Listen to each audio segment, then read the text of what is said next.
Hello friends, एक बार फिर आपका स्वागत है हमारे यूट्यूब चैनल ऐसे स्टडी पॉइंट पर। दोस्तों, एक बार फिर मैं आज आपके लिए CTET previous year junior level का एक सॉल्व पेपर लेकर आया हूं, जो कि संपन्न हुआ था आपका 11 जनवरी 2023 को संपन्न हुआ था। और आज दोस्तों इसका जो है पहला वाला पार्ट बाल विकास एवं शिक्षा शास्त्र वाला जो पार्ट होता है वो इस वीडियो में कवर करेंगे। तो आइए दोस्तों वीडियो शुरू करते हैं। पहला प्रश्न है, शारीरिक विकास के संदर्भ में बच्चे डैश है यहाँ पर पहले हासिल करते हैं फिर के कौशल सीखते हैं। आपका ऑप्शन है स्थूल गतित कौशल, सूक्ष्म मांसपेशियों के इस्तेमाल, सूक्ष्म गतित कौशल, स्थूल मांसपेशियों के इस्तेमाल, भाषा विश्लेषणात्मक तर्क या विश्लेषणात्मक तर्क और भाषा। यानी इन चार ऑप्शन में से दोस्तों इन यहाँ पर क्या आना है वो आपको सही ऑप्शन इसका चूज करना है। तो दोस्तों इसका जो राइट आंसर हो जाएगा यहाँ पर आपका वो हो जाएगा शारीरिक विकास के संदर्भ में बच्चे जो है ना स्थूल गतित कौशल पहले हासिल करते हैं और फिर सूक्ष्म मांसपेशियों के इस्तेमाल के कौशल सीखते हैं। यानी कि ऑप्शन फर्स्ट जो है इसका राइट आंसर हो जाएगा। अगला प्रश्न है, बाल विकास के समकालीन सिद्धांत बच्चों के बारे में क्या समझ रखते हैं। आपका ऑप्शन है बच्चे कोरी पट्टी हैं जिन्हें वातावरण के अनुकूल पूरी तरह से ढाला जा सकता है। बच्चे सक्रिय उद्देश्यपूर्ण प्राणी हैं जिनकी अपने खुद के विकास में महत्वपूर्ण भूमिका है। बच्चों के विकास की व्यवस्थित योजना जन्मजात होती है जिसे बदला नहीं जा सकता। बच्चों के विकास की दिशा आनुवांशिक रूप से क्रमोदेशित होती है जिसे बदलने के लिए वे कुछ भी नहीं कर सकते। तो दोस्तों जन्मजात तो किसी की नहीं होती है, योग्यता को अर्जित ही करना पड़ता है और यह विकास को जो है अर्जित करना पड़ता है। तो यहाँ जन्मजात हो रही है, ये तो गलत हो जाएगा आपका। और ना ही आनुवांशिक रूप से उसका क्रम निर्धारित होता है, तो ये भी आपका गलत हो जाएगा। तो इसका जो राइट आंसर हो जाएगा दोस्तों यहाँ पर आपका वो हो जाएगा आपका ऑप्शन सेकेंड हो जाएगा। बच्चे जो है सक्रिय उद्देश्यपूर्ण प्राणी हैं जिनकी अपने खुद के विकास में महत्वपूर्ण भूमिका है। Option second is right answer. अगला प्रश्न है, विकास के संदर्भ में कौन सा कथन सही है। आपका ऑप्शन है विकास केवल पर्यावरणीय कारकों पर निर्भर करता है। तो दोस्तों जैसा कि मैंने बताया था, जिसमें केवल आ जाता है, सख्त आ जाता है या याद करना या रटना होता है, तो वो निगेटिव कीवर्ड्स होते हैं, निगेटिव पॉइंट्स होते हैं। तो ये तो गलत हो जाएगा आपका। विकास केवल आनुवांशिक कारकों पर निर्भर करता है, तो इसमें भी दोस्तों केवल वर्ड दिखाई दे रहा है, तो ये भी आपका गलत हो जाएगा। विकास कम समय के लिए होने वाला अस्थायी परिवर्तन है। तो दोस्तों कम समय के लिए होने वाला अस्थायी परिवर्तन भी विकास नहीं है, तो ये आपका गलत हो जाएगा। तो इसका राइट आंसर यहाँ पर हो जाएगा आपका विकास समग्र एवं व्यवस्थित रूप से निरंतर होता रहता है। तो विकास जो है निरंतर चलने वाली प्रक्रिया होती है। ऑप्शन जो है इसका फोर्थ इज राइट आंसर हो जाएगा आपका। अगला प्रश्न है, प्रतीकों के निर्माण एवं उपयोग करने की क्षमता की एक प्रमुख उपलब्धि है। संवेदी पेशी अवस्था, पूर्व संक्रियात्मक अवस्था, मूर्त संक्रियात्मक अवस्था, अमूर्त संक्रियात्मक अवस्था। तो दोस्तों ये जो चारों अवस्थाएं दी हैं ये किसने दी हैं, सबसे पहले मैं बता दूं ये जीन पियाजे द्वारा दी गई हैं। आपको ये याद रखना है। और इनकी पहली अवस्था संवेदी है, आगामक अवस्था है जो 0 से 2 साल होती है दोस्तों। इसी के साथ यानी संवेदी अवस्था जो होती है दोस्तों उसकी जो समय अवधि होती है बच्चे की वो 0 से 2 साल होती है। पूर्व संक्रियात्मक की आपकी होती है 2 से 7 साल और मूर्त संक्रियात्मक की 7 से 11 वर्ष के बालकों के लिए होती है। और अमूर्त संक्रियात्मक अवस्था जो होती है दोस्तों वो 11 से कहाँ ऊपर के जो बालक होते हैं ये उनके लिए ये अवस्था होती है। तो दोस्तों ये सिद्धांत यानी चार जो अवस्थाएं हैं यानी संज्ञानात्मक विकास की वो जीन पियाजे द्वारा बताई गई थी। और उसकी जो अवस्थाएं हैं प्रत्येक अवस्था की जो अवधि है जो साल की दोस्तों मैंने यहाँ पर मेंशन कर दी है। इस तरह से भी पूछ सकता है इस तरह से पूछ सकता है। पूर्व संक्रियात्मक अवस्था की अवधि कितनी होती है, तो 2 से 7 साल होती है दोस्तों, इसी तरह से पूछ सकता है। और इसका जो राइट आंसर हो जाएगा दोस्तों फोर्थ प्रश्न का, वो आपका हो जाएगा पूर्व संक्रियात्मक अवस्था हो जाएगा, यानी कि option second is right answer. अगला प्रश्न है, जीन पियाजे के सिद्धांत के अनुसार वे कौन सी प्रक्रिया है जो एक शिशु की क्रिया का वर्णन करती है जिसमें वे गोलाकार वस्तुओं की जगह समकोण वस्तुओं तक पहुंचने के लिए अपने हाथ के पकड़ने के तरीके को बदलती है? समायोजन, अनुबंधन, अंतर विषयकता या स्कीमा? तो 5वें नंबर का जो प्रश्न है दोस्तों, इसका जो राइट आंसर हो जाएगा वो आपका हो जाएगा ऑप्शन फर्स्ट हो जाएगा, समायोजन हो जाएगा। Option first is right answer. अगला प्रश्न है 6वां नंबर प्रश्न, यहां पर देख लेते हैं। लॉरेंस कोहलबर्ग के अनुसार किस स्तर पर व्यक्तिगत आवश्यकताओं की संतुष्टि नैतिक चयन को निर्धारित करती है? आपका ऑप्शन है यांत्रिक उद्देश्य अभिविन्यास, सजा व आज्ञा पालन अभिविन्यास, सार्वभौमिक नैतिक सिद्धांत अभिविन्यास, अच्छा लड़का अच्छी लड़की अभिविन्यास। तो इसका जो राइट आंसर हो जाएगा दोस्तों यहां पर आपका वो हो जाएगा यांत्रिक उद्देश्य अभिविन्यास हो जाएगा, यानी कि option first is right answer. अगला प्रश्न है, वाइगोत्स्की से पूछा गया प्रश्न है ये। लेव वाइगोत्स्की ने प्रतिपादित किया कि बच्चों के सीखने को सुसाधित करने के लिए उन्हें नकारात्मक प्रतिपुष्टि देनी चाहिए, इनाम देनी चाहिए, पाठ प्रदान करना चाहिए या सकारात्मक पुनर्बलन देना चाहिए? तो वाइगोत्स्की ने जो सिद्धांत प्रतिपादित किया था दोस्तों, तो उन्होंने उन्हें क्या करने को दिया था, उन्होंने ये बताया था दोस्तों कि उन्हें क्या करना चाहिए, उन्हें पाठ प्रदान करना चाहिए। ऑप्शन थर्ड जो है वो राइट आंसर हो जाएगा आपका। अगला प्रश्न है, लेव वाइगोत्स्की ने प्रस्तावित किया कि सोच बच्चों और किसी अन्य व्यक्ति के बीच सहभागी गतिविधियों के दौरान सह निर्मित की जाती है। का बच्चों के संदर्भ से कोई सरोकार नहीं है, तब घटित होती है तब जब उत्तेजना और प्रतिक्रियाओं का अनुबंधन होता है, का भाषा के विकास से कोई संबंध नहीं है। तो 8वें प्रश्न का जो राइट आंसर हो जाएगा वो आपका हो जाएगा ऑप्शन फर्स्ट हो जाएगा, बच्चों और किसी अन्य व्यक्ति के बीच सहभागी गतिविधियों के दौरान सह निर्मित की जाती है। Option first is right answer. अगला प्रश्न है 9वां नंबर प्रश्न है, कक्ष में बच्चे सीखने की प्रक्रिया में सक्रिय भागीदारी करते हैं और वे अपनी गति, जरूरतों और क्षमताओं के अनुसार सीखते हैं। तो वो कौन सी कक्षा होती है दोस्तों? प्रगतिशील, शिक्षक केंद्रित, व्यवहारवादी, पाठ्य पुस्तक केंद्रित। तो दोस्तों शिक्षक केंद्रित तो शिक्षा अब है नहीं, बाल केंद्रित शिक्षा लागू है। व्यवहारवादी और पाठ्य पुस्तक केंद्रित शिक्षा भी नहीं है। तो इसका जो राइट आंसर हो जाएगा वो कक्षा कौन सी होगी? वो प्रगतिशील कक्षा होगी। Option first is right answer. अगला प्रश्न है, बहुबुद्धि के सिद्धांत के अनुसार प्रत्येक व्यक्ति में,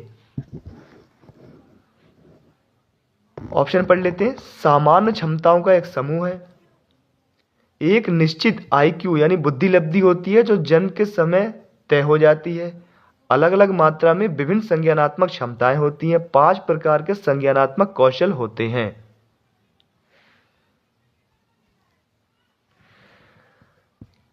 तो इसका जो राइट आंसर हो जाएगा दोस्तों, बहुबुद्धि सिद्धांत के अनुसार जो होता है प्रत्येक व्यक्ति में अलग अलग मात्रा में विभिन्न संज्ञानात्मक क्षमताएं होती हैं। ऑप्शन जो है आपका थर्ड जो है राइट आंसर हो जाएगा। 11वां नंबर प्रश्न है, बालक एवं बालिकाओं की निजी भाषा संज्ञानात्मक विकास में महत्वपूर्ण भूमिका रखती है क्योंकि वह स्वचिंतन को निर्देशित एवं नियंत्रित करती है। इस तथ्य के समर्थक हैं चॉम्स्की, जीन पियाजे, ब्रूनर, लेव वाइगोत्स्की। तो ये इसके हैं दोस्तों। आपका जो राइट आंसर यहां पर हो जाएगा वो हो जाएगा वाइगोत्स्की के साथ चला जाएगा। Option 4 is right answer. अगला प्रश्न है, बच्चों में जेंडर रूढ़िवादिता और जेंडर भूमिका अनुरूपता को कम करने के लिए निम्न में से कौन सी प्रभावी युक्ति है? देख लेते हैं इसका ऑप्शन। जेंडर पृथक बैठने की व्यवस्था करना, यानी कि जेंडर के अकॉर्डिंग अलग अलग बिठाना, तो ये तो दोस्तों गलत हो जाएगा। अगला है जेंडर विशिष्ट भूमिकाओं पर ध्यान देना, ये भी गलत हो जाएगा। जेंडर पृथक खेल समूह बनाना, यानी अलग अलग जेंडर के बच्चे अलग खेलेंगे, तो ये भी आपका नेगेटिव पॉइंट्स में चला जाएगा। अगला है जेंडर संबंधित पूर्वाग्रहों पर चर्चा करना, यानी जब टीचर उनके साथ चर्चा करेगा दोस्तों, तो इससे जो है ये सबसे प्रभावशाली युक्ति मानी जाएगी। Option 4 is right answer. अगला प्रश्न है, सीखने सिखाने को प्रत्येक बच्चे के लिए उपयुक्त व प्रभावशाली बनाने के लिए एक शिक्षिका को बच्चों को संलग्न करने के लिए विविध गतिविधियां करनी चाहिए। व्यक्तिगत भिन्नताओं को नजरअंदाज व खारिज करना चाहिए। मूल्यांकन के तरीके में बेहद अनम्य होना चाहिए। एक समान व मानकीकृत पाठचर्या का पालन करना चाहिए। तो इसका दोस्तों जो सीखने सिखाने की जो सबसे उपयुक्त और प्रभावशाली बच्चे के लिए हो जाएगी, वो आपकी हो जाएगी यहाँ पर ऑप्शन फर्स्ट ऑप्शन हो जाएगा, बच्चों को संलग्न करने के लिए विविध गतिविधियां करनी चाहिए। Option first is right answer. अगला प्रश्न है 14 नंबर प्रश्न है, कथन यहाँ पर ए है, एक सामाजिक रचनात्मक कक्षा में स्मरण पर आधारित लिखित परीक्षाएं मूल्यांकन का एकमात्र तरीका होनी चाहिए। तर्क है, बच्चे रटकर स्मरण करने द्वारा सबसे प्रभावी ढंग से सीखते हैं। सही विकल्प को चुनिए। 4 ऑप्शन दे रखे हैं दोस्तों, सही ऑप्शन को आपको यहाँ पर चूज करना है। तो इसका जो राइट आंसर यहाँ पर हो जाएगा आपका, वो हो जाएगा ऑप्शन 4 हो जाएगा। ए और आर दोनों ही यहाँ पर गलत है। Option 4 is right answer. अगला प्रश्न है, कथन ए है, इसमें समावेशी शिक्षण ऐसे शैक्षिक तंत्र को संबोधित करता है जिसमें बच्चों की शारीरिक, मानसिक, सामाजिक, संवेगात्मक, भाषाई व अन्य विशिष्टताओं को न देखते हुए सभी बच्चों का समायोजन किया जाए। तर्क है, समावेशन एक व्यापक दर्शन है जो केवल दिव्यांग बच्चों तक सीमित नहीं है। 4 ऑप्शन दे रखे हैं दोस्तों, सही ऑप्शन आपको इसमें भी चूज करना है यहाँ पर।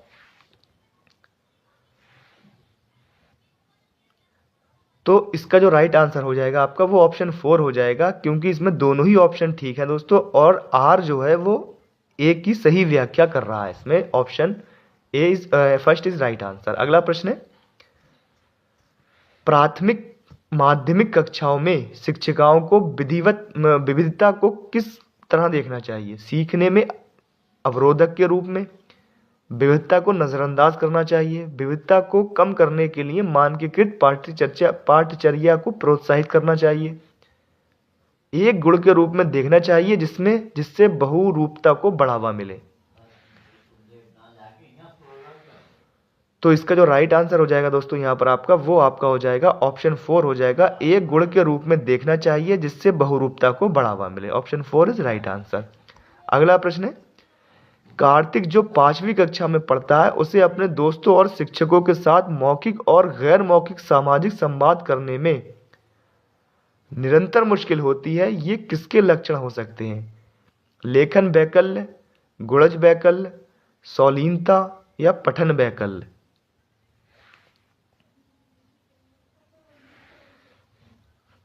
तो इसका जो राइट आंसर हो जाएगा यहाँ पर, वो आपका हो जाएगा दोस्तों सौलीनता हो जाएगा, यानी कि ऑप्शन 3 जो है इसका राइट आंसर है। अगला प्रश्न देख लेते हैं।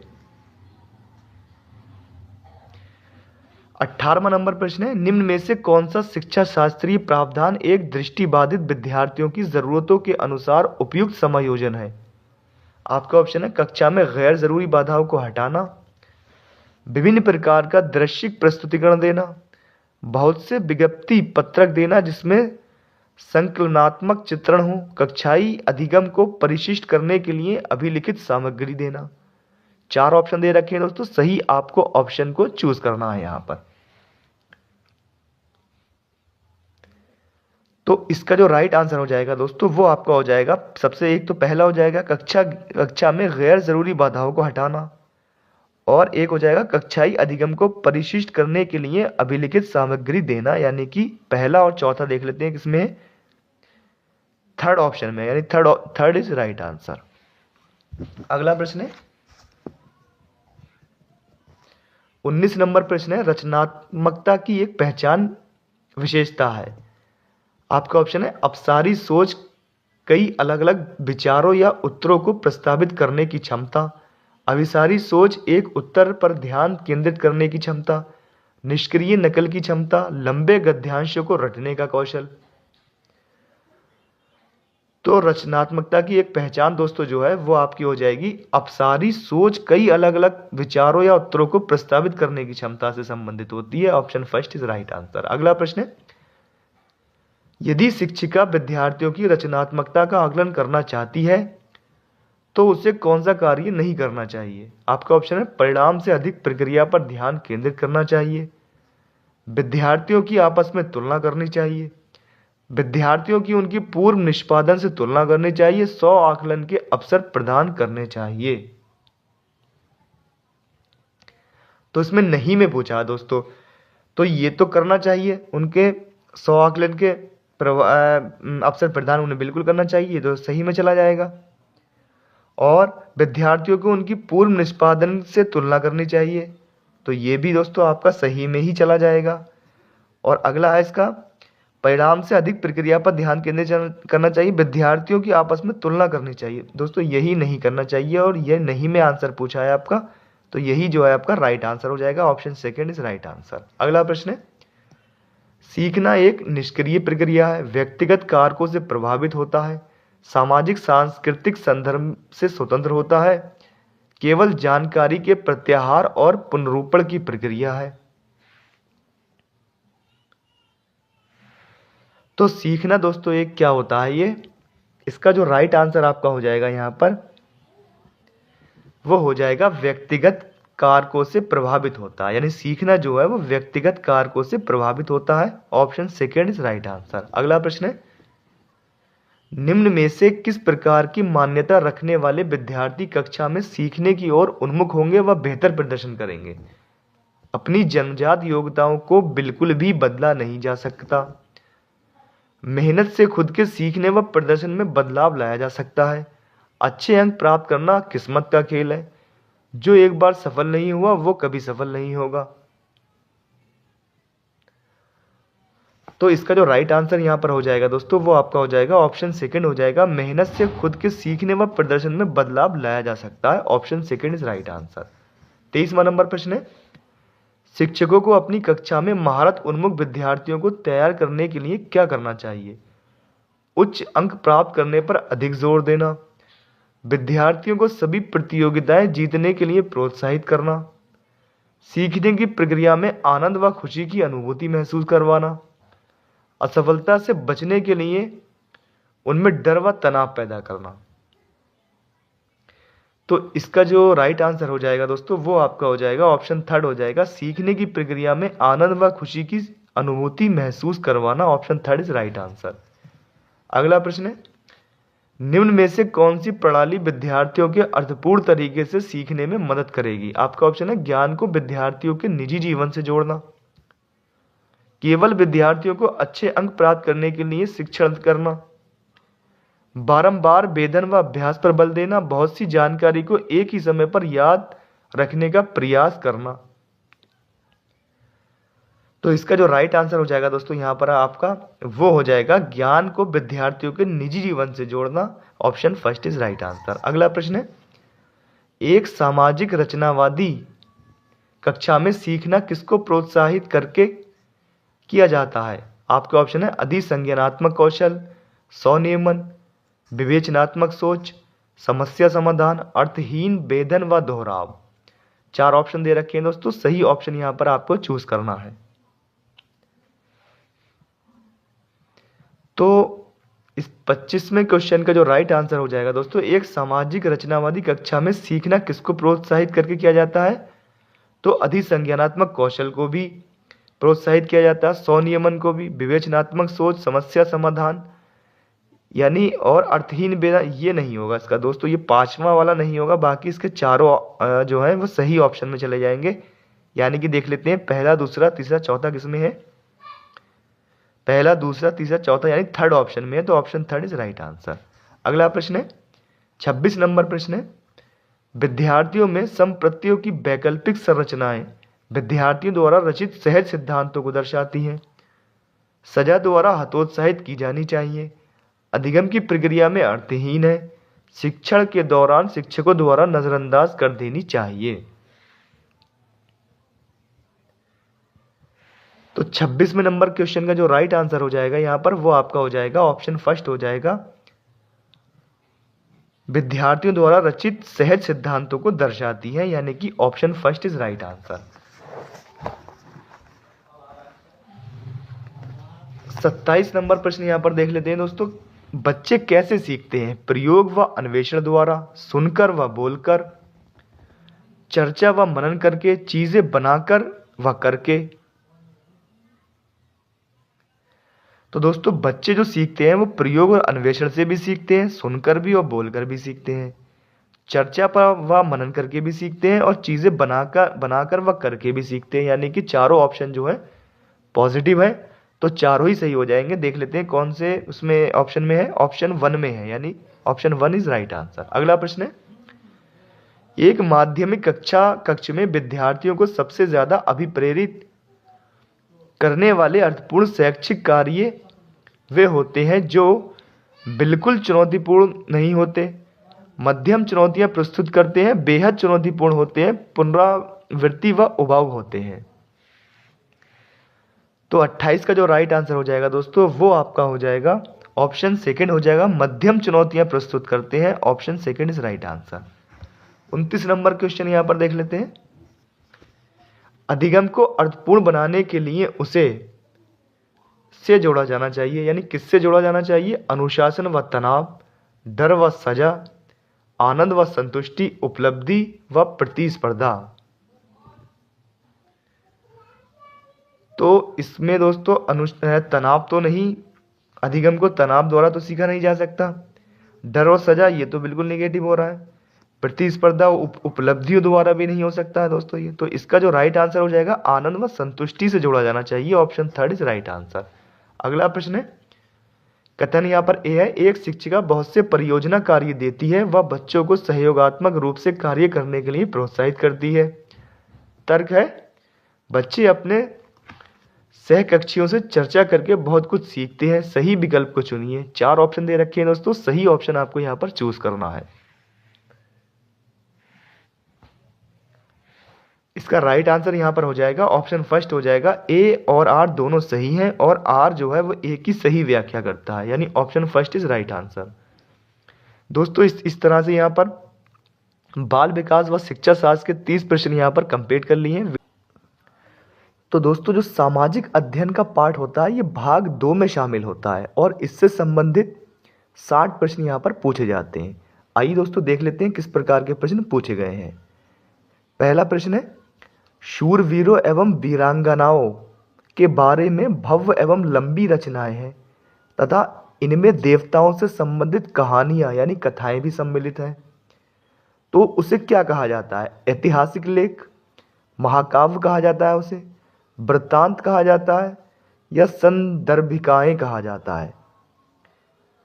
तो इसका दोस्तों यहां पर राइट आंसर हो जाएगा, जिनमें शूरवीरों और वीरांगनाओं के बारे में बात की जाती है दोस्तों उसे महाकाव्य कहा जाता है। ऑप्शन जो है सेकंड इज राइट आंसर हो जाएगा। अगला प्रश्न यहां पर देख लेते हैं, निम्नलिखित कथनों पर विचार करें। पहला है, बौद्ध धर्म की एक नई धारा का विकास राजा कनिष्क के शासन के समय में हुआ, और दूसरा है, बौद्ध धर्म की नई धारा महायान की 2 प्रमुख विशेषताएं थीं। बुद्ध की उपस्थिति केवल कुछ संकेतों एवं बोधिसत्व के में आस्था के माध्यम से दर्शाई जाती थी। और इसके 4 विकल्प आपको दोस्तों यहां पर दे रखे हैं, उसमें से आपको सही विकल्प जो है चूज करना है।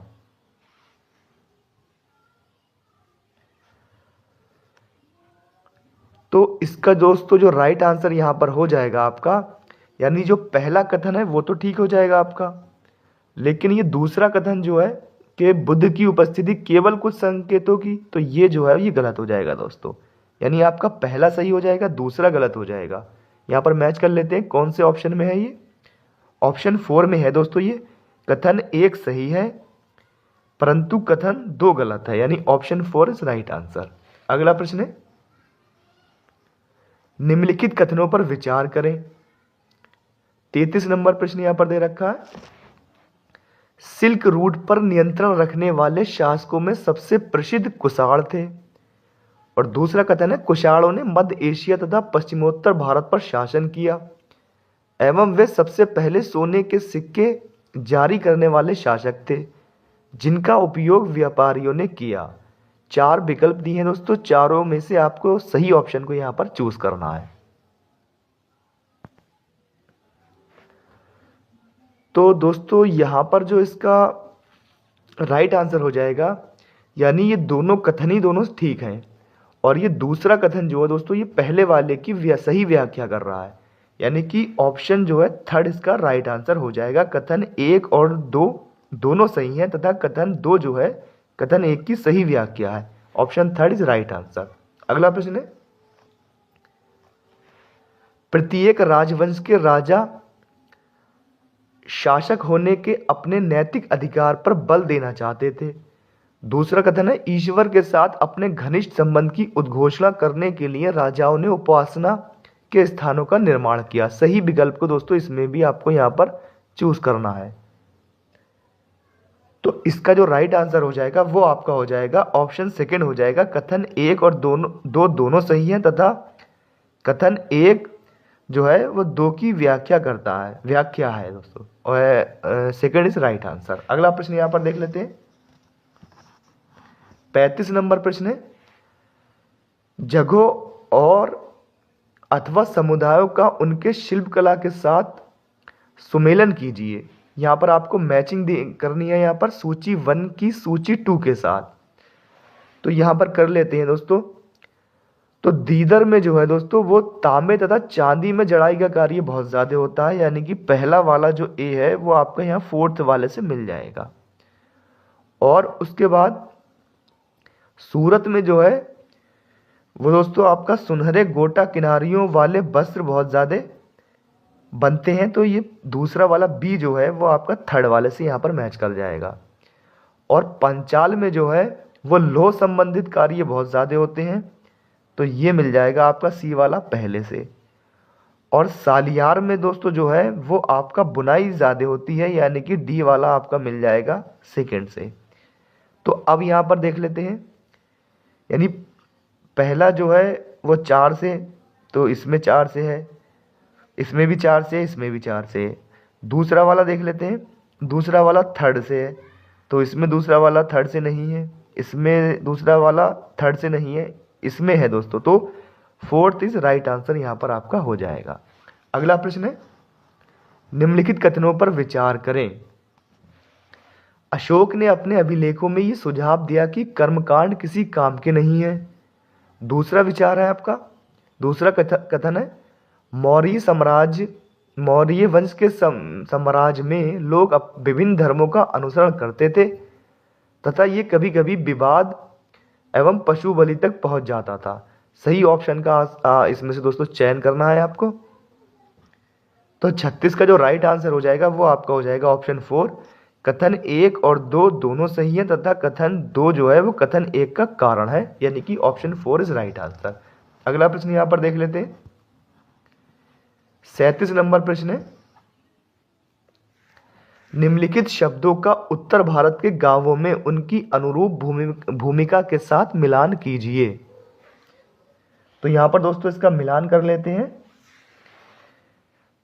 तो सूची 1 है, यहां पर सूची 2 है, इसका मिलान कर लेते हैं। तो पहला ग्राम भोजक जो है वो आपका जाके मिल जाएगा भूस्वामी से, ग्राम प्रमुख से जाके मिल जाएगा, यानी ए वाला जो है वो 4th से मिल जाएगा आपका। और गृहपति जो है वो आपका स्वतंत्र कृषक से मिल जाएगा, तो ये आपका बी वाला 3rd से मिल जाएगा। और दास कर्मकार जो होता है वो दूसरों की जमीन पर कार्य करने वाला होता है, यानी आपका सी वाला मिल जाएगा पहले से। तो ये दोस्तों ये ऑप्शन आपके मिल जाएंगे। तो ये कौन सा ऑप्शन सही हो जाएगा? Option first is right answer. अगला प्रश्न है, निम्नलिखित कथनों पर विचार कीजिए। पहला कथन है, राजस्व की रैयतवाड़ी व्यवस्था ने किसानों और खेतीहर कृषकों के बीच सीधा संबंध स्थापित किया। तो ये तो दोस्तों सही है। रैयतवाड़ी व्यवस्था ने ग्राम प्रमुख के माध्यम से राजस्व की उगाही पर बल दिया तो ये आपका गलत हो जाएगा, यानी इसका जो राइट आंसर हो जाएगा वो आपका हो जाएगा ऑप्शन फर्स्ट हो जाएगा। कथन 1 सही है, कथन 2 जो है आपका गलत हो जाएगा। अगला प्रश्न यहाँ पर है, निम्नलिखित सामाजिक सुधारकों को उनके कार्य के साथ सुमेलित कीजिए। यानी सूची 1 को दोस्तों, और सामाजिक सुधारक हैं इधर और उनके इधर कार्य हैं, तो यहाँ पर सूची 1 को सूची 2 से यहाँ पर आपको मैचिंग करनी है। तो यहाँ पर देख लेते हैं दोस्तों, ज्योतिबा फुले जो हैं, तो इन्होंने महाराष्ट्र में लड़कियों के लिए स्कूल खोले थे, यानी कि ये पहले वाले ज्योतिबा फुले अब थर्ड वाले से जाके मैच कर जाएंगे। और बेगम रुकैया सखावत जो थी, वो जो है पटना और कलकत्ता में लड़कियों के लिए स्कूल खोले थे उन्होंने, तो ये बी वाला पहले वाले से मैच कर जाएगा। और सी जो है ताराबाई शिंदे जो है दोस्तों, वो आपकी स्त्री पुरुष तुलना लिखी उन्होंने, तो ये मिल जाएंगी चौथे वाले से। और पंडित रामाबाई जो है वो अब आपके मिल जाएंगी, पूना में विधवा गृह की स्थापना की थी इन्होंने, तो ये मिल जाएंगे डी वाला सेकंड से। तो इसका जो राइट आंसर हो जाएगा वो आपका ऑप्शन सेकंड हो जाएगा, सेकंड इज राइट आंसर। अगला प्रश्न है, यदि वेद समाज ने रूढ़िवादी हिंदुत्व के अंधविश्वासों की सख्त निंदा की तो प्रार्थना समाज ने प्रयास किया। क्या प्रयास किया? आपका ऑप्शन है जातीय बंधनों के उन्मूलन के लिए, विचारों की स्वतंत्रता के लिए, मुसलमानों को पश्चिमी विज्ञान से परिचित कराने के लिए, बाल विवाह की अनुमति के लिए।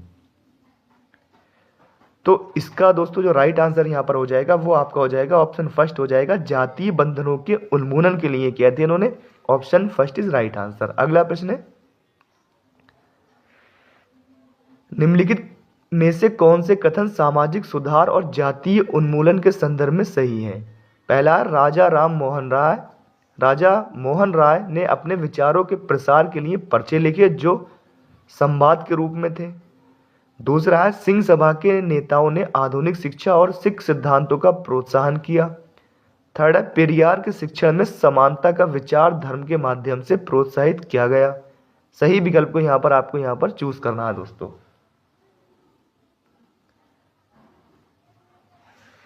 तो इसका जो राइट आंसर हो जाएगा यहाँ पर आपका, इसमें से जो विचार दोस्तों वो सही विचार हैं, जो एक पहला और एक दूसरा विचार सही है, यानी कि आपका ऑप्शन फर्स्ट इज राइट हो जाएगा। अगला प्रश्न है, राष्ट्रवाद के उदय को प्रतिबिंबित करने के लिए निम्नलिखित को प्रारंभिक से नूतन क्रम में लगाएं। भारतीय लोगों को संप्रभु होना चाहिए, ये चेतना जागृत हुई। इल्बर्ट बिल को वापस लेना, भारतीय राष्ट्रीय कांग्रेस की स्थापना, वर्नाक्यूलर प्रेस एक्ट का पारित होना। दोस्तों इसे हमें क्रम से लगाना है, नूतन क्रम से लगाना है, और इसके 4 ऑप्शन यहाँ पर दे रखे हैं। सही ऑप्शन को आपको यहाँ पर चूज करना है। तो दोस्तों यहाँ पर इसका जो क्रम हो जाएगा यहाँ पर, तो सबसे पहले तो आपका भारतीय लोगों को संप्रभु होना चाहिए, ये चेतना जागृत हुई। उसके बाद वर्नाक्यूलर प्रेस एक्ट का पारित हुआ, और उसके बाद इल्बर्ट बिल को वापस लिया, और फिर भारतीय राष्ट्रीय कांग्रेस की स्थापना हुई। इस तरह से ऑप्शन जो है थर्ड इसका राइट आंसर यहाँ पर आपका हो जाएगा। अगला प्रश्न है, राष्ट्रीय आंदोलन के मध्यमार्गी नेताओं, आपका ऑप्शन है, को लगता था कि अंग्रेज स्वतंत्रता के आदर्शों का सम्मान तब नहीं करते जब भारतीयों की न्याय संगत मांगों की बात आती है। दूसरा है, ने आत्मनिर्भरता तथा रचनात्मक कार्यों पर बल दिया, के निवेदन की राजनीति विफल रही, ने देश की आर्थिक तबाही के विरुद्ध जनमत निर्माण किया। तो इसका जो राइट आंसर हो जाएगा दोस्तों, वो राष्ट्रीय आंदोलन के मध्यमार्गी नेताओं ने देश की आर्थिक तबाही के विरुद्ध जनमत निर्माण किया, यानी कि ऑप्शन 4 इज राइट आंसर। अगला प्रश्न है, 44 नंबर प्रश्न है, निम्नलिखित कथनों पर विचार करें। वर्ष 1954 में दूसरी पंचवर्षीय योजना तैयार की गई, और दूसरा विचार है, दूसरी पंचवर्षीय योजना में निजी संस्थानों के नियंत्रण में भारी उद्योगों के विकास पर बल दिया गया। तो 4 ऑप्शन है दोस्तों, 4 में से आपको जो है सही ऑप्शन यहां पर चूज करना है।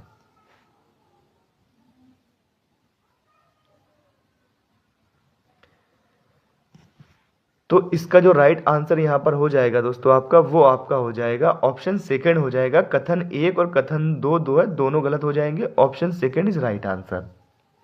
अगला प्रश्न है, सौर मंडल के बारे में दिए गए निम्नलिखित कथनों पर विचार करें। आंतरिक ग्रह गैस और तरल पदार्थों से बने होते हैं, जबकि बाह्य ग्रह चट्टानों से बने होते हैं। तो ये तो दोस्तों गलत है, क्योंकि आंतरिक ग्रह जो है वो चट्टानों से बने होते हैं और बाह्य ग्रह जो है वो गैसों से होते हैं। तो ये वाला तो आपका गलत हो जाएगा। अगला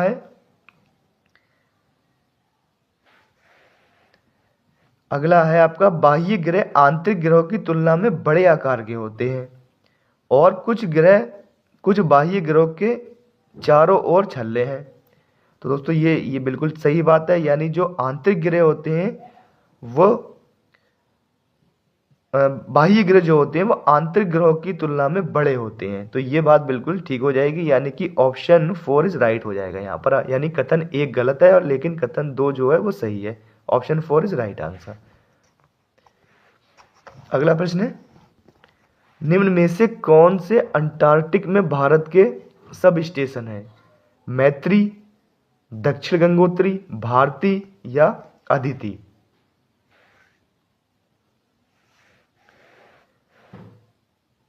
तो इसका दोस्तों जो राइट आंसर आपका यहां पर हो जाएगा वो हो जाएगा मैत्री हो जाएगा, दक्षिण गंगोत्री हो जाएगा और आपका यहाँ पर भारती हो जाएगा। यानी कि ये तीनों में भारत के अंटार्कटिका में भारत के सब स्टेशन है, यानी कि ऑप्शन 3 इज राइट आंसर।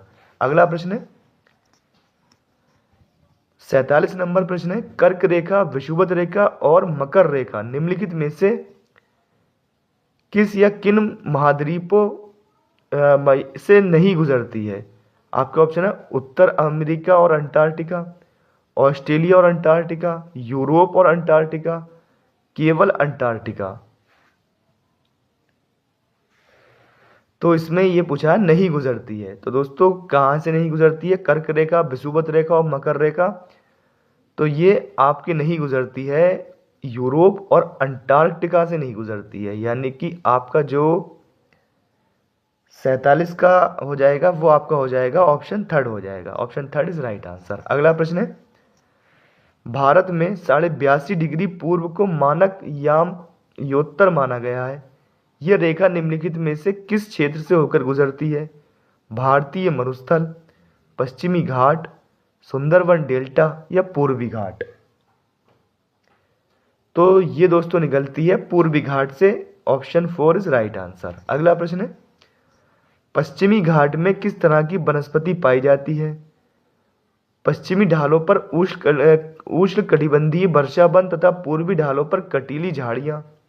पश्चिमी ढालों पर कटीली झाड़ियां तथा पूर्वी ढालों पर उष्ण कटिबंधीय वर्षावन।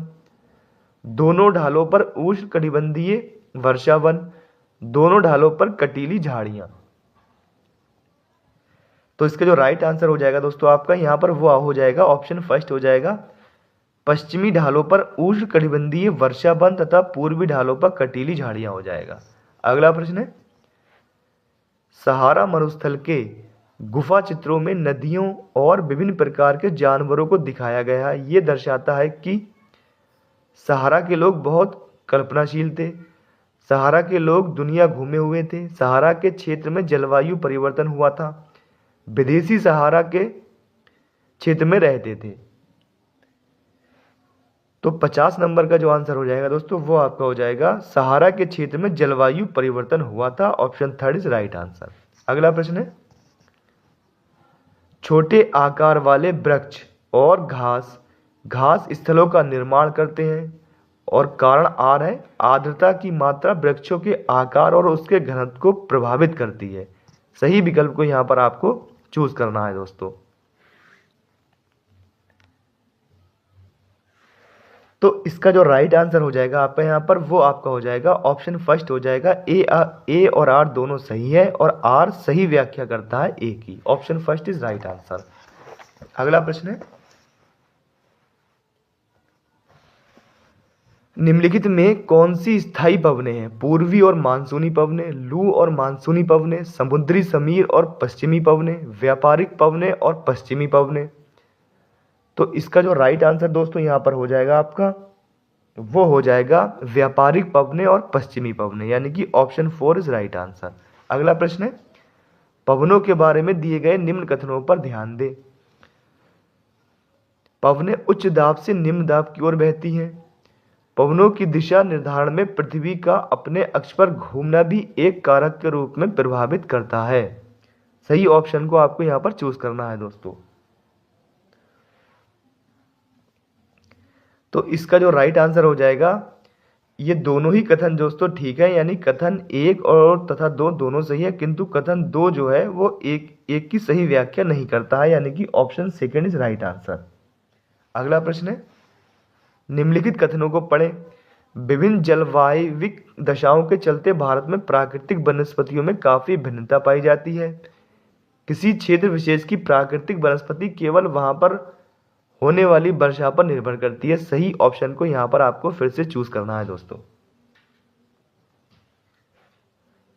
तो इसका जो राइट आंसर यहां पर हो जाएगा वो हो जाएगा आपका केवल कथन 1 सही है, यानी कि option first is right answer. अगला प्रश्न है, लो अयस्क से संबंध प्रिंस चार्ल्स पर्वत अवस्थित है? ऑस्ट्रेलिया में, अंटार्कटिका में, उत्तरी अमेरिका में या दक्षिणी अमेरिका में? तो ये कहां पर है दोस्तों? ये आपका हो जाएगा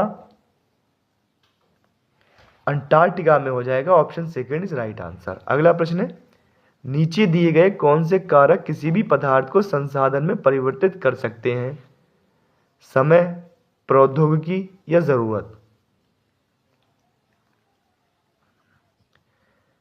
तो ये दोस्तों तीनों ही कर सकते हैं, यानी कि ऑप्शन 4 इज राइट आंसर। अगला प्रश्न है, निम्नलिखित में से कौन सी रोपण कृषि विश्व की उष्णकटिबंधीय प्रदेशों में पाई जाती है? मलेशिया में रबड़, ब्राजील में कॉफी, भारत में चाय, कनाडा में मक्का। और 4 ऑप्शन दे रखे हैं दोस्तों, चारों में से आपको एक सही ऑप्शन को यहां पर चूज करना है।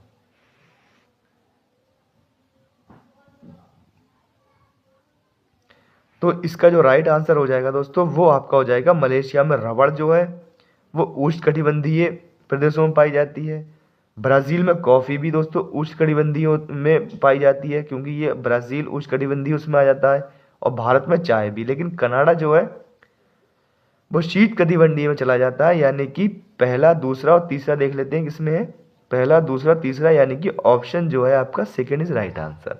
अगला प्रश्न है, समानता की खोज में डॉक्टर भीमराव अंबेडकर ने धर्म परिवर्तन कर किस धर्म को अपनाया? जैन धर्म, ईसाई धर्म, बौद्ध धर्म या इस्लाम धर्म?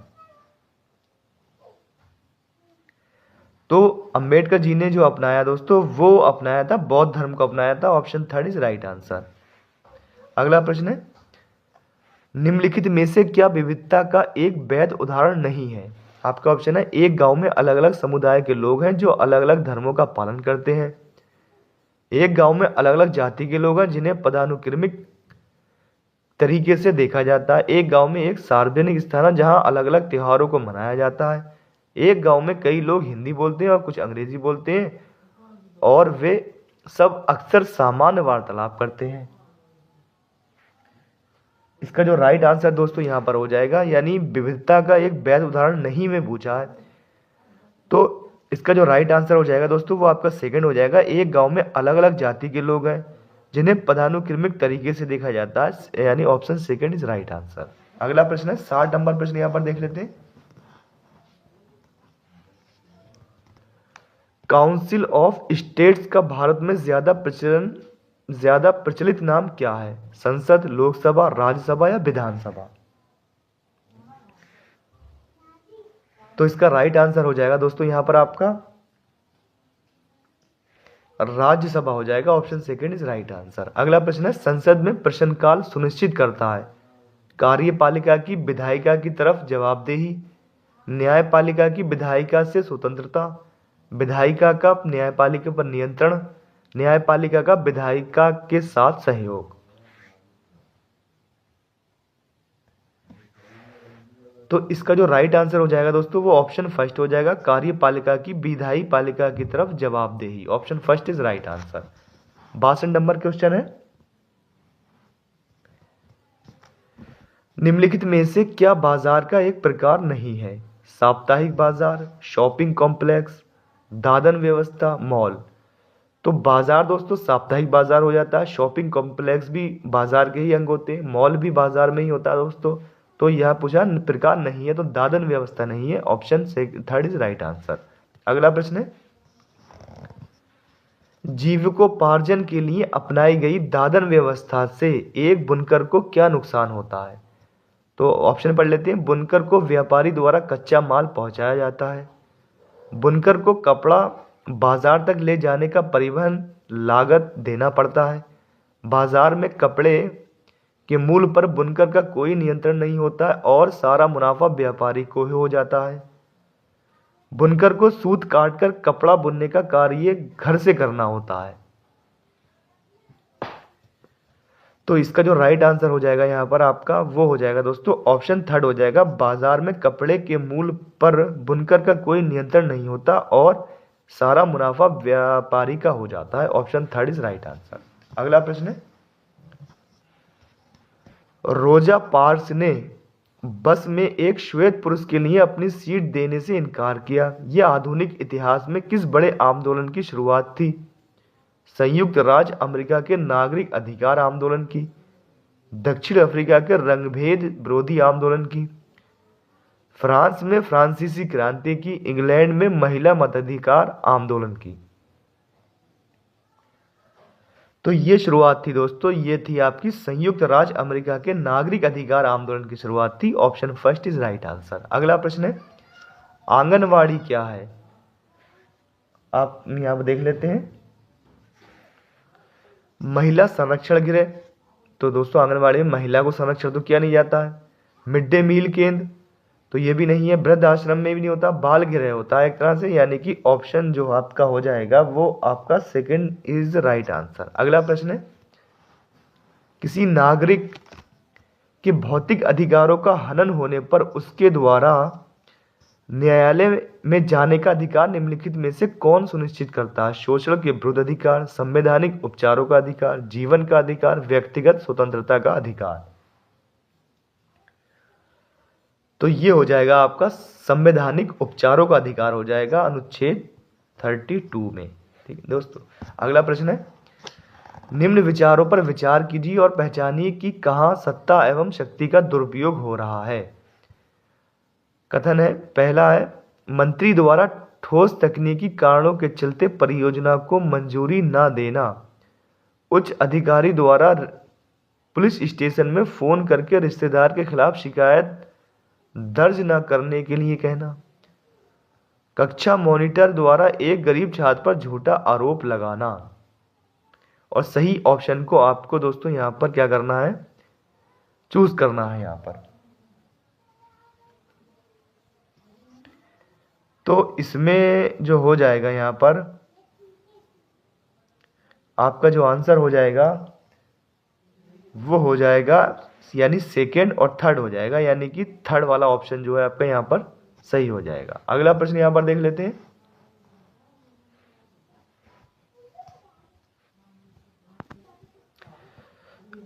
अगला प्रश्न है, भारत में न्यायपालिका के विषय में निम्नलिखित में से कौन सा वाक्य सही है?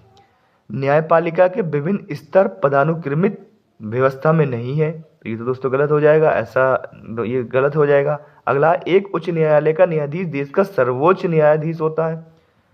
तो उच्च न्यायालय का नहीं होता दोस्तों, वो सुप्रीम कोर्ट का होता है, उच्चतम न्यायालय का होता है।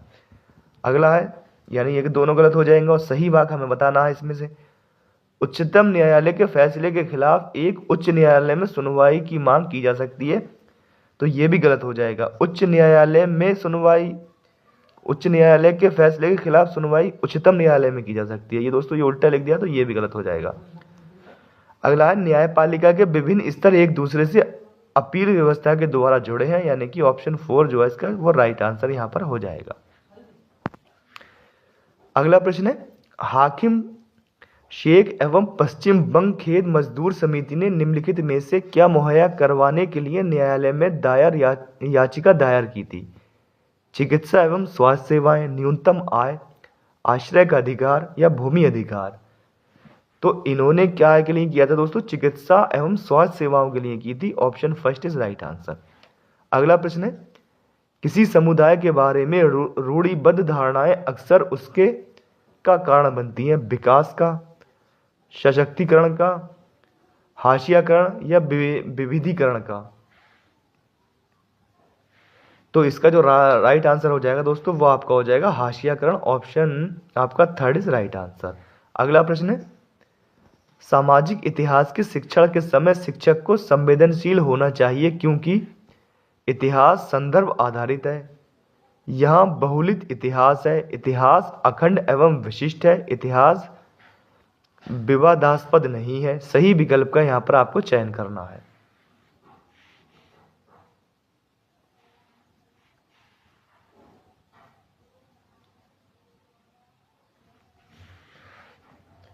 तो इसका जो राइट आंसर यहाँ पर आपका हो जाएगा दोस्तों वो हो जाएगा पहला और थर्ड जो है सही हो जाएगा, यानी कि पहला थर्ड किसमें? ऑप्शन सेकंड में है, तो option second is right answer. अगला प्रश्न है, उच्च प्राथमिक स्तर पर नागरिक शास्त्र की पुस्तकों का नामकरण सामाजिक और राजनीतिक जीवन करने के पीछे क्या मकसद है? आपके यहाँ पर तीन जो है वो कथन दे रखे हैं दोस्तों, उसने पढ़ना है और उसके बाद उसका जो यहाँ पर विकल्प है उसका जो आपको राइट आंसर यहाँ पर चूज करना है।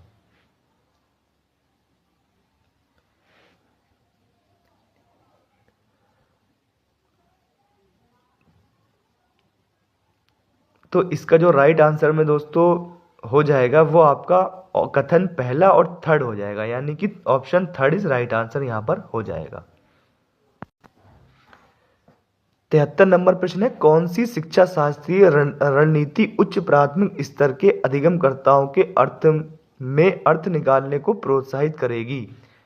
आपके ऑप्शन है पाठ्य पुस्तक से परे जाकर बहुत सारी सूचनाएं प्रदान करना, अधिगमकर्ताओं को कक्षा में अन्वेषण करने एवं चर्चा करने के लिए कहना, प्रत्येक गलत उत्तर के लिए दंड का प्रयोग, समान एवं मानकीकृत किए हुए परीक्षणों का प्रयोग करना।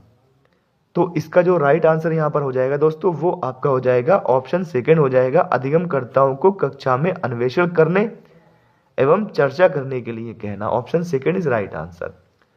अगला प्रश्न है, इतिहास की कक्षा में देशभक्ति को श्रेष्ठ रूप से विकसित किया जा सकता है?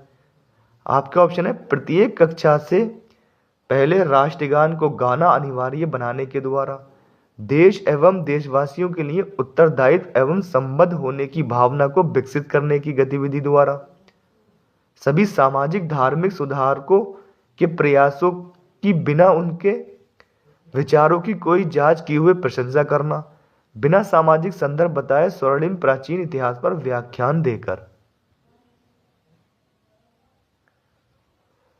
तो इसका जो राइट आंसर हो जाएगा यहाँ पर वो आपका हो जाएगा दोस्तों ऑप्शन सेकेंड हो जाएगा, देश एवं देशवासियों के लिए उत्तरदायित्व एवं संबद्ध होने की भावना को विकसित करने की गतिविधि द्वारा। Option second is right answer.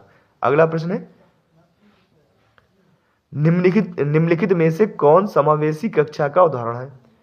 सभी विद्यार्थियों को एक ही कक्षा में पढ़ाना और अध्यापक द्वारा सभी के एक समान शिक्षण विधि और मूल्यांकन विधि का प्रयोग करना, अध्यापक द्वारा विशिष्ट विद्यार्थियों को अलग पढ़ाना। तो ये तो है ही नहीं दोस्तों, ये तो गलत हो जाएगी। अगला वाला पढ़ लेते हैं, अध्यापक द्वारा विद्यार्थियों के लिए साप्ताहिक मूल्यांकन की घोषणा करना और विशिष्ट विद्यार्थियों को परीक्षा देने के दिन अवकाश देना। तो ये भी समावेशी शिक्षा के अंतर्गत नहीं आता है। अगला है, अध्यापक द्वारा दृष्टिबाधित विद्यार्थियों को ब्रेल लिपि में लिखी शिक्षण सामग्री को उपलब्ध कराना। दोस्तों इसका जो राइट आंसर यहां पर हो जाएगा वो आपका ऑप्शन फर्स्ट हो जाएगा। Option first is right answer. अगला प्रश्न है 76 नंबर प्रश्न यहां पर देख लेते हैं। सूची एक सामाजिक व राजनीतिक जीवन की कक्षा की स्थितियों को दर्शाती है और सूची सेकंड अध्यापक द्वारा उस स्थिति में लाए गए उचित निर्णय को दर्शाती है, सम्मिलित कीजिए। सूची 1 और सूची 2, तो कोई जवाब नहीं की स्थिति। इस तरह से यहाँ पर आपको इसे दोस्तों यहाँ पर पहली वाली सूची को दूसरी वाली सूची से यहाँ पर मिलान करना है।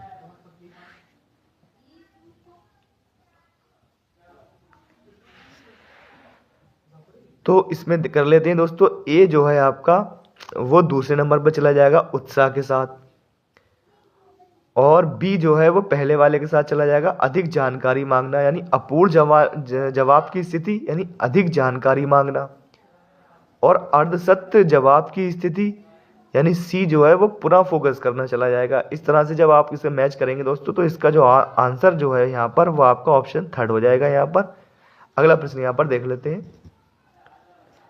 प्रारंभिक स्तर की एक शिक्षिका अपनी सामाजिक विज्ञान की कक्षा में निम्न गतिविधियां करवाती है। पिघलती बर्फ का समुद्री जीवों पर प्रभाव की चर्चा, देश के पिछले 50 वर्षों की मौसम रिपोर्ट्स के आंकड़ों की सहायता से मौसम में आए परिवर्तनों का विश्लेषण करना, पृथ्वी पर बढ़ते तापमान के कारणों पर चर्चा, अम्लीय वर्षा के कारणों पर चर्चा। अब इसको दोस्तों क्या है, इन गतिविधियों के द्वारा वे निम्न में से कौन से संप्रत्त को पूरा करवाना या समझाना चाहती है? ग्रीन हाउस प्रभाव, मौसम परिवर्तन, जलवायु परिवर्तन, तापमान परिवर्तन।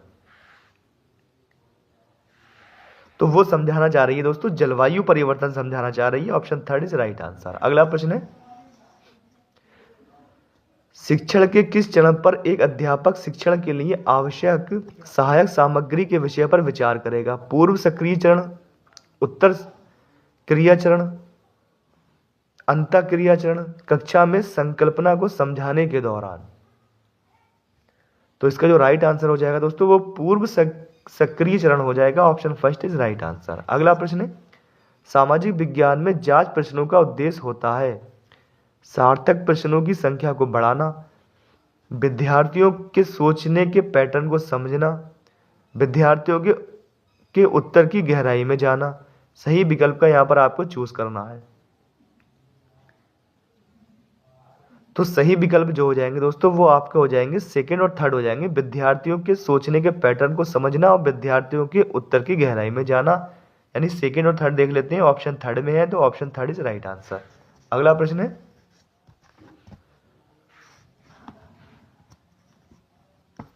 भारत के विविध सामाजिक संदर्भ के लिए ये अनिवार्य है कि सामाजिक विज्ञान की कक्षाएं पोषित करें। आपका ऑप्शन है केवल सरकार के दृष्टिकोण को, अधिकांश लोगों के विचारों को, स्वर्णिम इतिहास को एवं विवादित विषयों से बचकर रहने को, भरत समाज के सभी वर्गों के दृष्टिकोण को।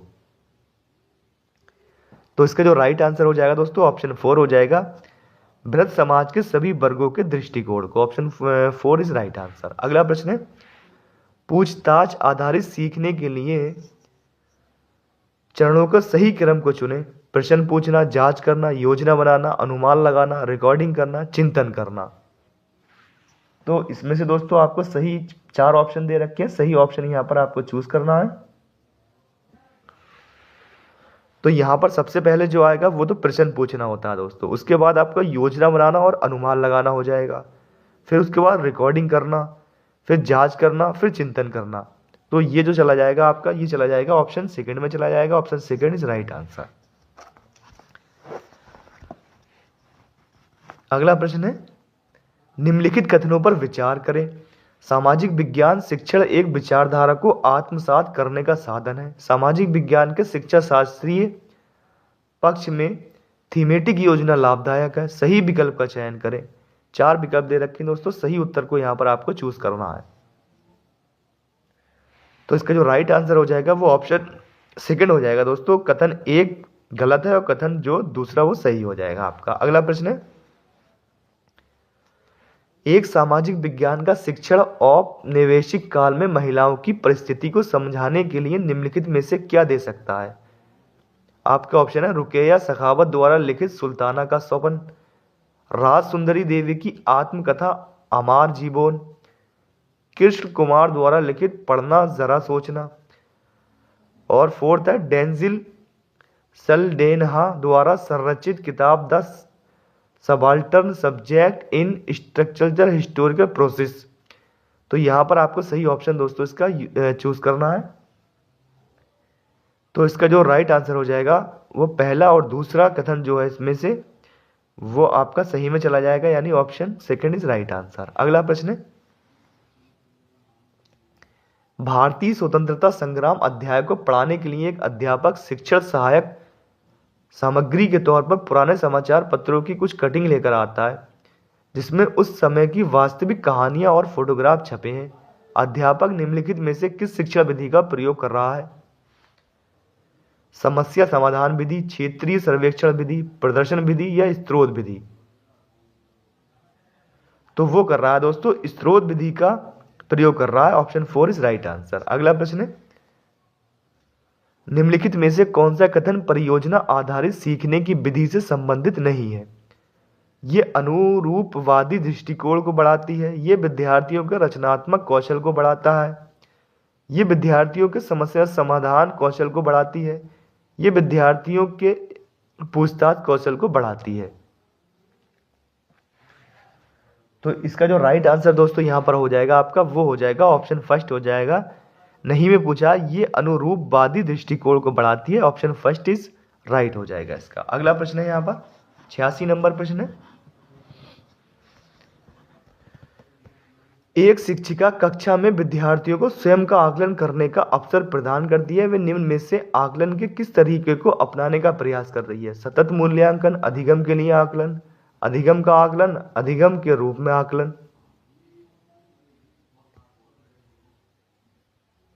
तो इसका जो राइट आंसर हो जाएगा दोस्तों अधिगम के रूप में आकलन हो जाएगा। Option 4 is right answer. अगला प्रश्न है, निम्न में से क्या सामाजिक विज्ञान में आकलन का मानक होना चाहिए? प्रश्न पूछना, न्याय व समानता हेतु सोच, याद रखना या सहयोग? सही विकल्प का जो है आपको यहाँ पर चुनाव करना है दोस्तों, चुनना है उसे। तो इसका जो आकलन का मानक होना चाहिए दोस्तों वो आपका हो जाएगा यहाँ पर, एक तो प्रश्न पूछना हो जाएगा, न्याय व समानता हेतु सोच भी हो जाएगी, और एक हो जाएगा आपका सहयोग, यानी कि पहला सेकंड 4। तो ये हो जाएगा अपना आपका थर्ड ऑप्शन जो है वो राइट हो जाएगा आपका। अगला प्रश्न है, निम्नलिखित प्रश्नों को पढ़िए, इनमें से कौन सा प्रश्न शिक्षार्थी विद्यार्थियों की विश्लेषणात्मक दक्षताओं का आकलन करता है? आपका ऑप्शन है, लेखक कौन है, लेखपाल कौन है, उसकी क्या भूमिका है, उष्णकटिबंधीय और शीतोष्ण क्षेत्रों के बीच भेद कीजिए, यदि आपके घर में चोरी होती है आप कहां जाकर अपनी शिकायत दर्ज कराएंगे, किसी समाज में उपलब्ध स्वास्थ्य व्यवस्था की गुणात्मकता को जनसंख्या पिरामिड कैसे चिन्हित करता है? तो इसका जो राइट आंसर हो जाएगा दोस्तों वो आपका हो जाएगा ऑप्शन 4 हो जाएगा, किसी समाज में उपलब्ध स्वास्थ्य व्यवस्था की गुणात्मकता को जनसंख्या पिरामिड कैसे चिन्हित करता है? Option 4 is right answer. Second last प्रश्न यहां पर देख लेते हैं, निम्नलिखित में से कौन सा प्रश्न ज्ञानात्मक प्रक्रिया के समझ पहलू का आकलन करता है? जनसंख्या विस्फोट परिभाषित कीजिए, 3 विशेषताओं को सूचीबद्ध कीजिए जो जनसंख्या बदलाव का कारण बनती हैं, ईस्ट इंडिया कंपनी कैसे मुगल वंश के अंत को ले आई, यदि नदियां सूख जाएं तब मनुष्य जीवन का क्या होगा? तो 89 जो क्वेश्चन है दोस्तों उसका जो आंसर यहाँ पर आपका हो जाएगा वो आपका हो जाएगा ऑप्शन सेकंड हो जाएगा, 3 विशेषताओं को सूचीबद्ध कीजिए जो जनसंख्या दबाव बदलाव का कारण बनती हैं। Option second is right answer. और अंतिम प्रश्न यहाँ पर सामाजिक विज्ञान का यानी सामाजिक अध्ययन का देख लेते हैं दोस्तों, निम्न में से कौन सा विकल्प एक अच्छे लिखे गए अधिगम प्रतिफल को दर्शाता है? आपका ऑप्शन है, निर्दिष्ट क्रिया कक्षा में पढ़ाई जाने वाली सामग्री से संबंधित होनी चाहिए, निर्दिष्ट क्रिया का कक्षा में अभ्यास होना चाहिए, निर्दिष्ट क्रिया मायने मापने योग्य होनी चाहिए, छात्रों द्वारा निर्दिष्ट कार्यवाही अवलोकनीय मापने योग्य और छात्रों द्वारा की जाने वाली होनी चाहिए। तो इसका जो राइट आंसर हो जाएगा वो आपका ऑप्शन 4 हो जाएगा दोस्तों। तो ऑप्शन 4 इज राइट आंसर। तो दोस्तों यहाँ पर आपने देखा कि प्रीवियस ईयर में सामाजिक अध्ययन के पेपर में किस तरह के क्वेश्चन जो है वो पूछे गए थे। तो दोस्तों अगर वीडियो पसंद आई हो वीडियो को लाइक करें और इसी तरह की वीडियो और देखने के लिए या इसके और पार्ट्स देखने के लिए चैनल को जो सब्सक्राइब जरूर करें।